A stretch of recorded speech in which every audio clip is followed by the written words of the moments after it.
Hello everyone, welcome back to all exam preparation. आप सभी लोगों का आपके अपने YouTube channel all exam preparation में स्वागत है। तो आज हम लोग क्या देखने वाले हैं, आरआरबी एलपी एग्जाम 27 नवंबर ऑल शिफ्ट इम्पोर्टेंट क्वेश्चन। ठीक है, तो जिन लोगों ने अभी तक वीडियो को लाइक शेयर नहीं किया, वो लोग फटाफट से वीडियो को लाइक शेयर कर देंगे और चैनल को सब्सक्राइब कर देंगे और बेल आइकन को दबा देंगे। ठीक है, तो शुरू करते हैं वीडियो बिना किसी देरी की। तो आपका पहला क्वेश्चन है क्या, हाल ही में पत्तन पोत परिवहन एवं जल मार्ग मंत्रालय ने किसे अपना ब्रांड एम्बेसडर नियुक्त किया है? Who has been appointed as the brand ambassador of the Ministry of Port, Shipping and Waterways recently? Akshay Kumar, Amitabh Bachchan, Manu Bhaker या रवि शास्त्री? चलिए बताइए इसका राइट आंसर आपका क्या हो जाएगा। तो हाल ही में जो आपके पत्तन पोत परिवहन और जल मार्ग मंत्रालय है, उन्होंने अपना जो ब्रांड एम्बेसडर बनाया है वो बनाया है किसको? मनु भाकर को। ठीक है, बात करें मनु भाकर की, तो ये आपकी क्या है, ये आपकी एक शूटर हैं। ठीक है, और इन्होंने 2024 में जो पेरिस ओलंपिक हुए हैं उसमें इन्होंने ब्रॉन्ज मेडल जीता है। किसमें? 10 मीटर जो राइफल होती है, ठीक है, उसमें इन्होंने क्या जीता है, 10 मीटर एयर पिस्टल में इन्होंने 10 मीटर में आपके ब्रॉन्ज मेडल जीता है। और साथ में आपकी जो मिश्रित टीम होती है 10 मीटर एयर राइफल में, तो आपके सरोबजोत सिंह थे, उनके साथ इन्होंने जो आपके मिश्रित टीम है उसमें भी आपके 10 मीटर एयर राइफल में भी ब्रॉन्ज मेडल जीता है। तो दोनों में याद रखना है, आपके जो इंडिविजुअल जो होता है आपके एयर पिस्टल, उसमें आपके 10 मीटर में भी जीता है इन्होंने ब्रॉन्ज मेडल। और आपके जो संयुक्त होता है मिश्रित टीम होता है उसमें भी इन्होंने सरबजोत सिंह के साथ क्या 10 मीटर एयर राइफल में ब्रॉन्ज मेडल जीता है। एंड नेक्स्ट आपका अगला है कि निम्नलिखित में से कौन सी पुस्तक डॉक्टर भीम सिंह द्वारा लिखी गई है? Which of the following books is written by doctor Bhim Singh? Option A unbelievable Delhi to Islamabad, option B India wins freedom, option C discovery of India या option D wings of fire? चलिए बताइए निम्नलिखित में से कौन सी पुस्तक है जो डॉक्टर भीम सिंह द्वारा लिखी गई है? तो इसका राइट आंसर जाएगा अनबिलीवेबल दिल्ली टू इस्लामाबाद। बात करें इंडिया विंस फ्रीडम, ये किसके द्वारा लिखी गई है? तो ये लिखी गई है मौलाना अबुल कलाम द्वारा। और बात करें हम डिस्कवरी ऑफ इंडिया, ये लिखी गई है पंडित जवाहरलाल नेहरू द्वारा। और विंग्स ऑफ फायर ये किसके द्वारा लिखी गई है? तो आपके डॉक्टर एपीजे अब्दुल कलाम द्वारा लिखी गई, जिन्हें मिसाइल मैन ऑफ इंडिया भी कहते हैं। तो ये भी आपको याद रखना है।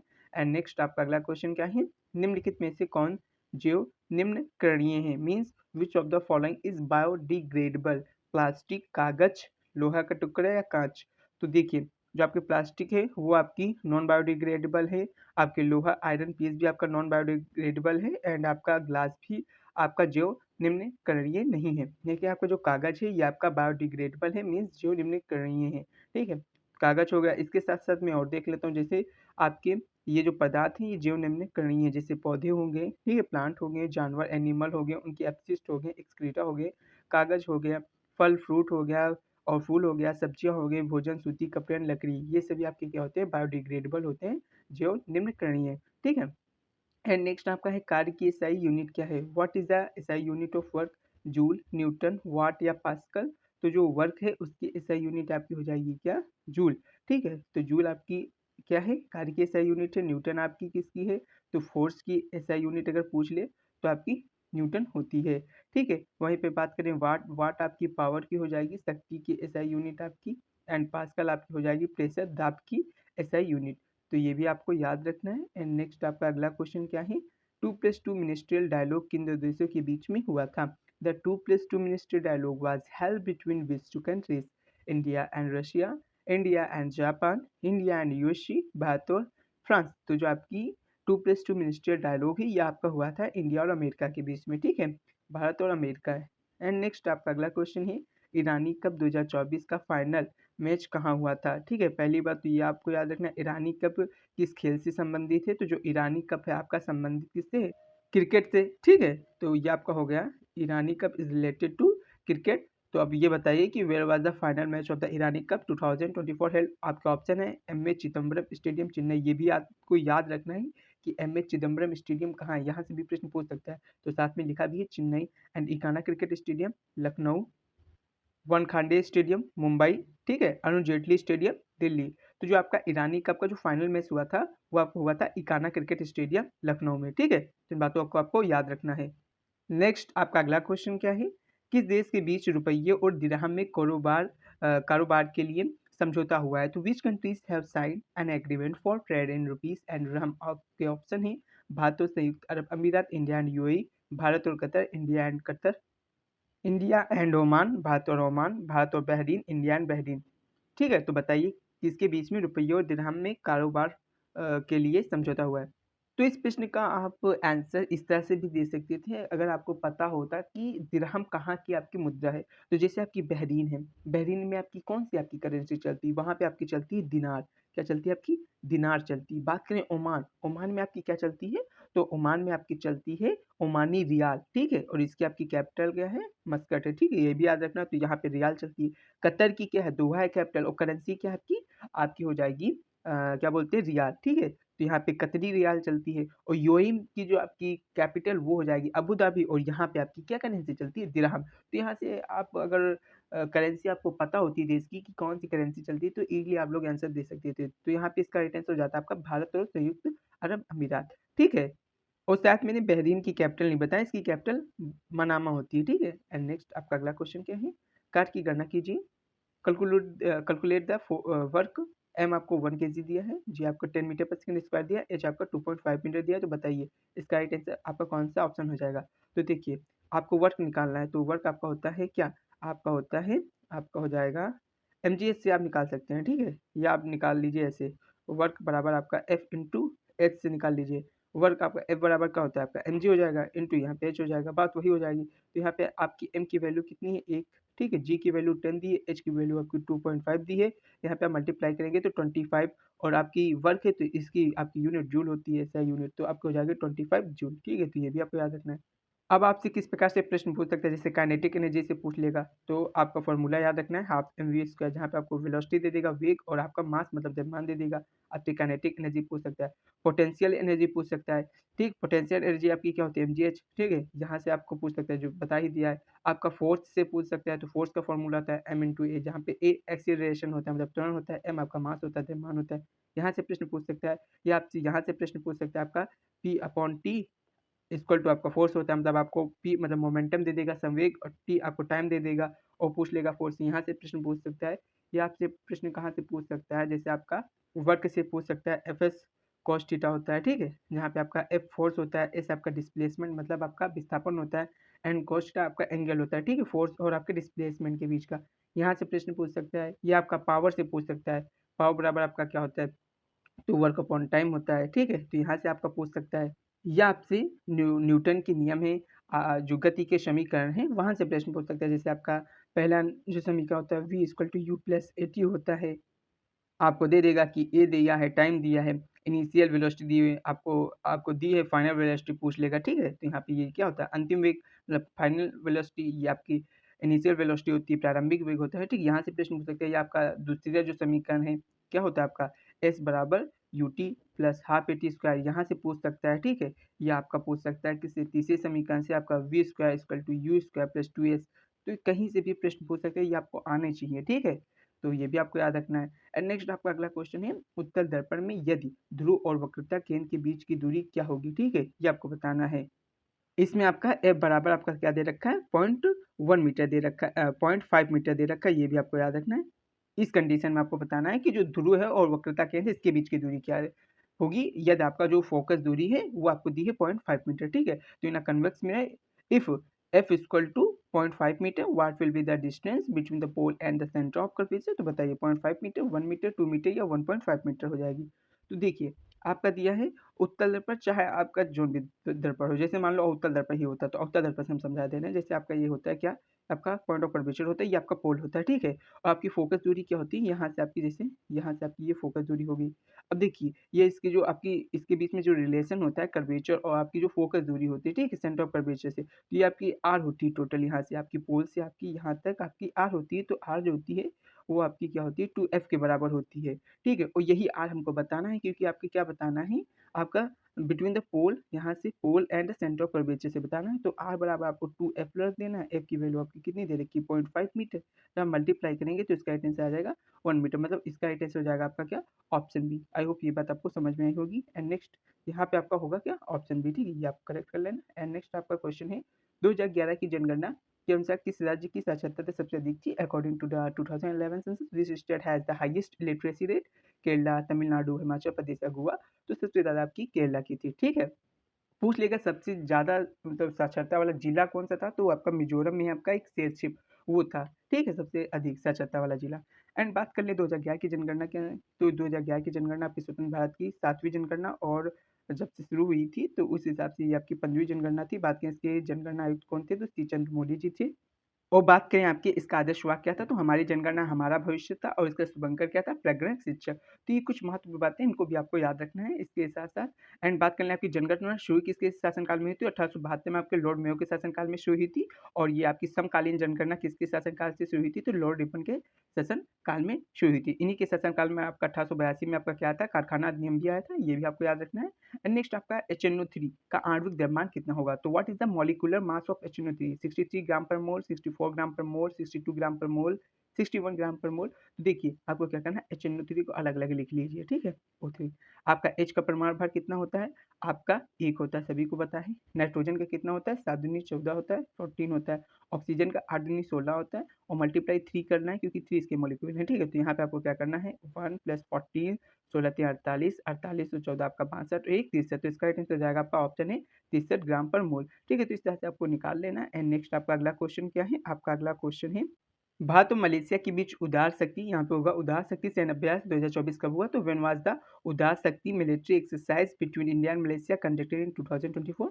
जनवरी, अगस्त, मई या जुलाई? तो इसका राइट आंसर हो जाएगा आपका अगस्त। आपका 2024 में जो उदार शक्ति हुई वो इंडिया और मलेशिया के बीच एक्सरसाइज हुई थी। ये भी आपको याद रखना है, सैन्य अभ्यास है, मतलब सैन्य एक्सरसाइज है। ठीक है, मिलिट्री एक्सरसाइज है जो आपकी किसके बीच में होती है, इंडिया और मलेशिया के बीच में होती है। ठीक है, तो ये आपको याद रखना है।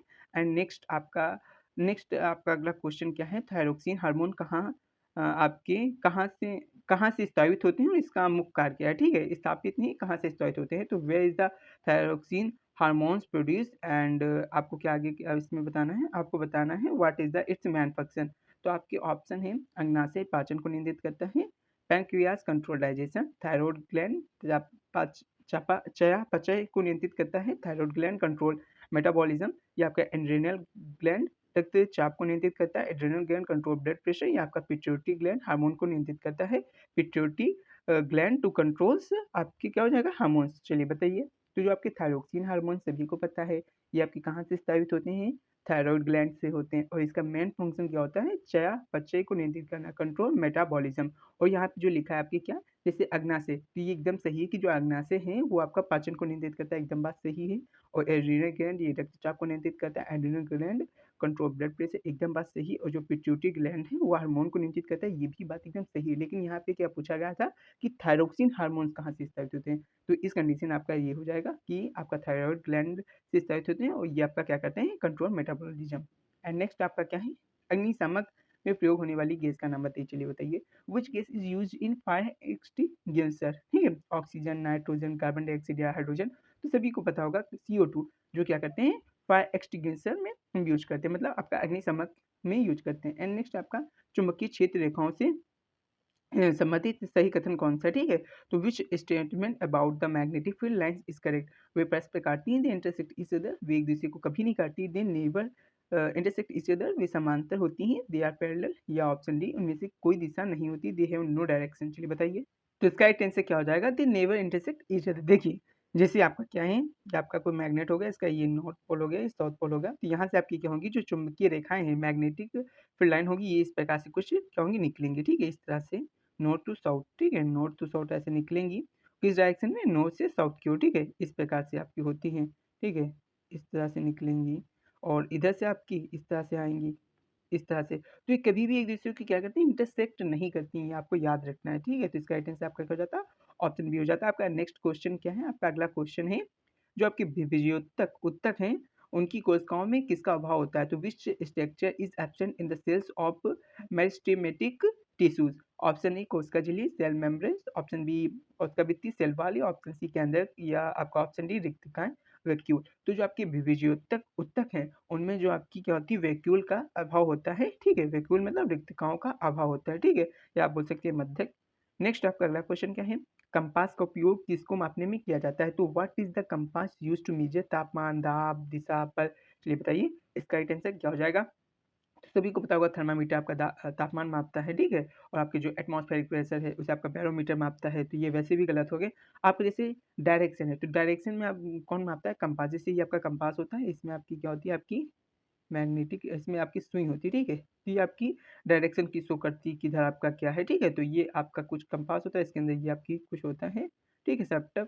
तो इस प्रकार से इसमें आपका क्या बताता है? डायरेक्शन बता देता है ये कंपास। तो इसका राइट आंसर हो जाता है आपका option C, direction. And next आपका है 10 मीटर एयर राइफल शूटिंग में पैरालंपिक में कौन गोल्ड मेडल जीती है?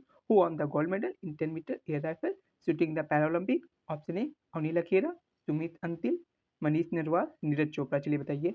तो इसका राइट आंसर आपका क्या हो जाता है? अवनी लेकरा, ठीक है। हम बात करें आपकी सुमित अंतिल किस खेल से जुड़े हुए हैं, तो ये आपकी क्या बोलते हैं, जो जेवलिन थ्रोअर होता है उससे जुड़े हुए, और इन्होंने पेरिस ओलंपिक में गोल्ड मेडल भी जीता है। बात करें मनीष नरवाल, ये किससे जुड़े हुए हैं, तो ये आपकी क्या बोलते हैं, पैरा जो पिस्टल शूटर है उससे जुड़े हुए हैं। नीरज चोपड़ा ये भी आपके जेवलिन थ्रोअर हैं, भाला फेंक से जुड़े हुए हैं, और इस साल इन्होंने कौन सा मेडल जीता है? सिल्वर मेडल जीता है, ठीक है। और आपकी एक प्रसिद्ध है जो आपके क्या है, जेवलिन थ्रोअर है, उन्होंने भी आपका क्या जीता है? Gold medal. उनका क्या नाम है? नवदीप सिंह, ठीक है। तो ये भी आपको याद रखना है, जो नवदीप सिंह, इन्होंने भी जो आपका पेरिस पैरा ओलंपिक है उसमें गोल्ड मेडल जीता है, ठीक है, F41 कैटेगरी में। तो ये भी आपको याद रखना है, इंपॉर्टेंट है, ठीक है। ये आपके फेमस भी हुए थे जब इन्होंने जीता था। एंड नेक्स्ट आपका अगला क्वेश्चन है, जिप्सम को 373 केल्विन पे गर्म करने पे क्या बनता है? तो what is formed when gypsum is heated at 373 kelvin? Plaster of Paris, calcium oxide, calcium carbonate and silica. चलिए बताइए इसका आपका राइट आंसर क्या हो जाएगा? तो इसका राइट आंसर आपका हो जाएगा प्लास्टर ऑफ पेरिस, ठीक है। आपको सभी को पता होगा कि जिप्सम का फॉर्मूला क्या होता है? कैल्शियम सल्फेट 2H2 होता है, ठीक है। जब इसको हम करेंगे हीट, ठीक है, 373 केल्विन पे, तो ये आपका क्या बनाएगा? कैल्शियम हेमी सल्फेट, ठीक है। यही आपका क्या होता है? यही आपका प्लास्टर ऑफ पेरिस होता है, ठीक है। और यहाँ पे आपका क्या हो जाएगा? हाफ H2O इधर हो जाएगा, तो ये आपका इसका क्या बनता है? प्लास्टर ऑफ पेरिस बन जाता है, तो ये आपको याद रखना है। नेक्स्ट आपका अगला क्वेश्चन क्या है? निम्नलिखित में से कौन सा अपना आकार नहीं बदलता है? तो विच of the following keeps changing its shape? अपना आकार बदलता रहता है, सॉरी। तो ठोस, तरल, गैस या प्लाज्मा, तो इसका राइट आंसर हो जाएगा लिक्विड, ठीक है। जिसमें रखे जाते हैं उसी का आकार ग्रहण कर लेते हैं। नेक्स्ट है, निम्नलिखित में से कौन सा अपना आकार बदलता नहीं है? Which of the following keeps changing its shape, मतलब आपका अपना आकार बदलता रहता है। पैरामीशियम, अमीबा, यूग्लिना या हाइड्रा, तो इसका राइट आंसर हो जाएगा अमीबा। अमीबा क्या होता है? अपना आकार चेंज करता रहता है, ठीक है। तो amoeba constantly change its shape due to its pseudopodia, ठीक है। तो जो सेडोपोडिया होता है उसके कारण क्या होता है? ये अपना आकार चेंज करता रहता है, ठीक है, अमीबा। एंड नेक्स्ट आपका है, मनुष्य के शरीर में सबसे बड़ा तंत्र कौन सा है? तो what is the largest system in the human body? हड्डी तंत्र, तंत्रिका तंत्र, पेशीय तंत्र या त्वचा, skeletal system, nervous system, muscular system या स्किन? तो इसका राइट आंसर हो जाएगा स्किन, ठीक है। एंड नेक्स्ट आपका है, ये आपका रिएक्शन बताना है कंप्लीट करके कि बेरियम सल्फेट और सोडियम कार्बोनेट को जब हम क्या कराएंगे, रिएक्शन कराएंगे, तो क्या बनेगा? तो what is the product of this reaction, ठीक है। तो देखिए सबसे पहले आपका क्या बन जाएगा? बेरियम कार्बोनेट बन जाएगा, एंड आपका क्या बन जाएगा? Sodium sulphate. तो देखिए कहाँ पे है बेरियम कार्बोनेट, सोडियम सल्फेट, ये आपका पहला ही ऑप्शन है, तो ये इसका राइट आंसर हो जाएगा। एंड नेक्स्ट आपका है, कार्बन का कौन सा गुण जिसमें कार्बन की लंबी श्रृंखला बनती है? ये बताइए, which property of carbon allow it to form long chains? बहुलता, पोलरिटी, परस्परता, कैटिनेशन, विद्युतीय गुण, इलेक्ट्रिकल प्रॉपर्टी या धात्विकता, मेटेलिक प्रॉपर्टी? तो इसका राइट आंसर हो जाएगा कैटिनेशन, परस्परता, या आप बोल सकते हैं संकलन। नेक्स्ट आपका है, एक समानुवर्ती गति में इन यूनिफॉर्म सर्कुलर मोशन वेग स्थिर रहता है, वेलोसिटी रिमेंस कांस्टेंट, त्वरण स्थिर रहता है, एक्सीलरेशन रिमेंस कांस्टेंट, या गति स्थिर रहती है, स्पीड रिमेंस कांस्टेंट, या इनमें से कोई भी नहीं? तो देखिए जो आपकी एक समान वृत्तीय गति होती है उसमें आपका क्या निश्चित, आपका क्या आपका कांस्टेंट रहता है? स्पीड, ठीक है। ये आपकी इस तरह से होता है। तो यहाँ पे आपका क्या रहता है? आपका एक्सीलरेशन चेंज होता रहता है, ठीक है। एक्सीलरेशन आपका चेंज रहता है, आपका क्या बोलते हैं, विस्थापन चेंज होता रहता है, वेग आपका क्या होता है? चेंज होता रहता है, ठीक है। और जो फोर्स है वो आपका अब केंद्र की ओर क्या होता है? एक्ट करता है, ये भी याद रखना है। तो ये आपको कुछ महत्वपूर्ण बिंदु याद रखना है। वेलोसिटी ये होगी, आपका त्वरण भी आपका केंद्र की ओर क्या होता है? एक्ट करता है, तो ये भी आपको याद रखना है, ठीक है। नेक्स्ट आपका अगला क्वेश्चन है, सीबीआई भारत सरकार की प्रमुख जांच एजेंसी है, इसका मुख्यालय कहाँ है? CBI is the premier investigating agency to the Indian government. Where is its headquarter located? Mumbai, Delhi, Chennai या कोलकाता? तो इसका राइट आंसर हो जाएगा मुंबई, सॉरी दिल्ली। क्या हो जाएगा? दिल्ली, ठीक है। आई एम सो सॉरी, वो दिल्ली है, ठीक है, जहाँ पे आपका क्या है? सीबीआई का आपका क्या है? मुख्यालय। और सीबीआई का आपका फुल फॉर्म क्या है? तो सीबीआई का फुल फॉर्म होता है सेंट्रल ब्यूरो ऑफ इन्वेस्टिगेशन, बोल सकते हैं केंद्रीय जांच ब्यूरो, ठीक है। क्या बोल सकते हैं? केंद्रीय जांच ब्यूरो बोल सकते हैं, सेंट्रल ब्यूरो ऑफ इन्वेस्टिगेशन बोल सकते हैं, ठीक है। और प्रवीण सूद जो है वो वर्तमान में क्या है, आपकी सीबीआई की निदेशक हैं, ठीक है। तो ये भी आपको याद रखना है। नेक्स्ट आपका निम्नलिखित में से calcium carbonite sorry calcium chloride का सूत्र क्या है, तो what is the formula of calcium chloride calcium. तो यहाँ पे आप देख लीजिए कहाँ पे आपका कैल्शियम क्लोराइड का आपका सूत्र दिख जाएगा, तो इसका राइट आंसर हो जाएगा आपका आपका CaCl2, ठीक है। तो ये इसका राइट आंसर हो जाएगा। अच्छा, आपको कैसे पता करें कि इसका सही कौन सा है फॉर्मूला, तो देखिए आपको याद रखना है क्लोरीन और कैल्शियम, जो आपकी जो क्लोरीन है इसकी संयोजकता जो है यहाँ चली जाएगी, और जो कैल्शियम की संयोजकता है ये यहाँ चली जाएगी।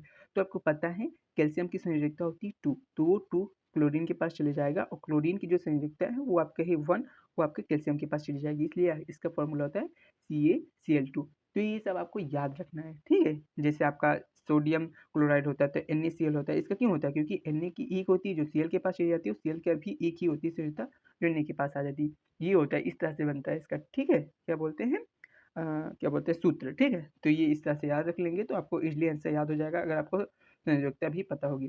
तो इसी के साथ ये वीडियो यहीं पे समाप्त हो रही है, ठीक है। अगर आप लोगों को वीडियो अच्छी लगी हो तो आप लोग लाइक करें, सब्सक्राइब करें और शेयर करें, और चैनल को भी आप लोग सब्सक्राइब करें, ठीक है। तो सभी को वंदे मातरम, जय हिंद।